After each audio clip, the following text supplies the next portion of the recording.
Hello everyone, welcome to exam mentor. तो friends, कैसे हैं आप लोग?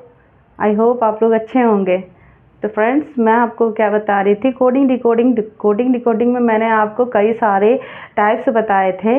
उसी सीरीज़ को आगे बढ़ाते हुए आज मैं आपको एक टाइप्स और बताने जा रही हूँ, जिसका नाम है वर्ड कोडिंग, है ना। इसको हम क्या कहते हैं? Word coding. वर्ड कोडिंग में क्या होता है, सबसे पहले आइए हम ये जान लेते हैं कि वर्ड कोडिंग कहते किसे, है ना।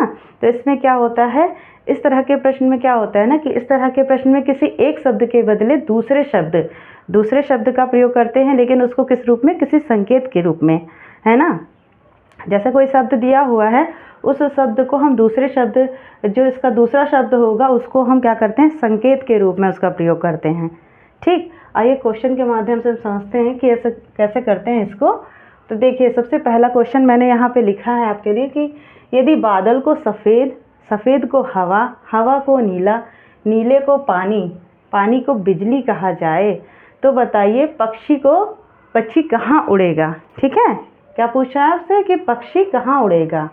इसमें क्या होता है ना कि जैसे अब ये एक शब्द दिया है आपका बादल, लेकिन बादल के जगह पे दूसरा शब्द आपको दे दिया गया है कि बादल को क्या कहा गया है? सफ़ेद कहा गया है ना। और दूसरे में क्या लिखा है आपका? सफ़ेद को हवा कहा गया है। मतलब जो शब्द दिया है उसको बदल के हमने उसका एक नया दूसरा शब्द बना दिया, और वो शब्द हम संकेत के रूप में उसको डिकोड करते हैं। ठीक है, उसको हम क्या कहते हैं? संकेत मानते हैं।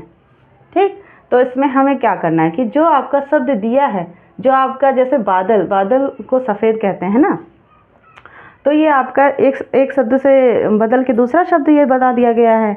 तो इसमें क्या किया जाता है कि आपका जो क्वेश्चन पूछता है, क्वेश्चन तो हम जो उसका रियली फैक्ट होता है उसी के हिसाब से करेंगे। जैसे पक्षी कहाँ उड़ता है, तो पक्षी का मेन वो क्या होता है कि उसके उड़ने का स्थान क्या होगा? पक्षी हवा में उड़ेगा ना। कहाँ उड़ेगा? पक्षी कहाँ उड़ता है, मतलब हमें एकदम एग्जैक्ट पता होना चाहिए कि होता क्या है आंसर, है ना। जैसे मैंने आपसे पूछ लिया कि पक्षी कहाँ उड़ता है, तो आप लोग क्या आंसर दोगे? यही कहोगे ना कि पक्षी हवा में उड़ता है ना। तो हवा में उड़ता है, लेकिन यहाँ देखिए क्या लिखा है। यहाँ कह रहा है कि हवा को नीला कहा गया है। क्या कहा गया है? हवा को नीला कहा गया। मतलब हमें देख लेना है कि शब्द में कहाँ वो शब्द दिया है जो इसका रियल आंसर होगा। जैसे पक्षी कहाँ उड़ता है, तो पक्षी हवा में उड़ता है, तो हवा इसमें दिया है ना, तो हवा को यहाँ पे क्या कहा जा रहा है? हवा को नीला कहा जा रहा है। मतलब हवा का संकेत यहाँ पे क्या हो गया है? नीला।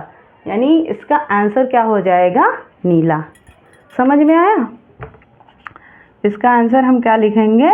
नीला, है नहीं। हवा को क्या कहा गया है? नीला। तो आई होप ये समझ में आया होगा आपको। चलिए, नहीं समझ में आया तो दूसरा आप करिए। इसको देखिए क्या लिखा है, अभी आपका क्लियर हो जाएगा। यहाँ पे लिखा है यदि हवा को पानी, पानी को लाल, लाल को पीला, पीले को हरा कहा जाता है। ठीक है, हरा कहा जाए तो खून का रंग कैसा होता है ना। अब आप खून का नेचर तो जानते ही हैं। खून किस कलर का होता है? खून लाल होता है ना। मतलब हमें आंसर उस चीज़ के हिसाब से लगाना है जो एकदम एग्जैक्ट होता है। ठीक है, जो रियल उसका आंसर होगा। जैसे अब खून का रंग पूछ रहा है, तो किसको नहीं पता है कि खून का रंग लाल होता है, तो खून का रंग लाल होता है। अब यहाँ पे देखिए कि लाल कहाँ लिखा है। लाल को किस चीज़ से संकेत किया गया है, उसका डिकोड किस में किया गया है। जैसे लाल को पीला कहा गया है ना, क्या कह रहा है? लाल को पीला, तो इसका आंसर क्या हो जाएगा? पीला।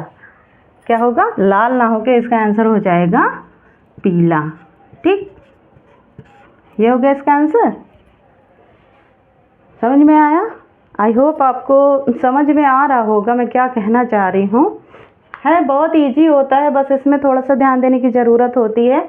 आप देखिए, क्वेश्चन को पढ़िए, क्वेश्चन में ही आंसर छुपा होता है, इसमें कुछ नहीं होता है, बस सिर्फ समझने की ज़रूरत होती है। तो 2 क्वेश्चन मैंने आपको बता दिया है, 2 एग्जाम्पल से आपको मैंने समझाया है। आगे नेक्स्ट एक एग्जाम्पल में आपके लिए एक क्वेश्चन लेकर आई हूँ, समझ लीजिए। इसको मैं चाहती हूँ आप लोग इसको कमेंट के ज़रिए मुझे इसका आंसर दीजिए। ठीक है, तो क्वेश्चन देख लीजिए, आप लोग चाहे तो नोट डाउन कर सकते हैं। लिखा है यदि किताब को घड़ी, घड़ी को थैला, थैले को शब्दकोश तथा शब्दकोश को खिड़की कहा जाए, तो बताइए सामान ढोने के लिए किसे उपयोग में लाया जाएगा। ठीक, अब इसका आंसर आप लोगों को बताना है। ठीक, इसका आंसर आप बताइए कि इसका आंसर क्या होगा। ठीक है, आप लोग इसका कमेंट कीजिएगा, आंसर बताइएगा और मैं आपके कमेंट्स का वेट करूँगी। ठीक, चलिए फ्रेंड्स, तो शायद मेरी क्लास अगर आपको पसंद आई हो तो आप लोग मेरे क्लास को लाइक कीजिए, चैनल को सब्सक्राइब कर लीजिए और दोस्तों में ज़रूर शेयर किया कीजिए। ठीक है, okay, thanks for watching, bye bye.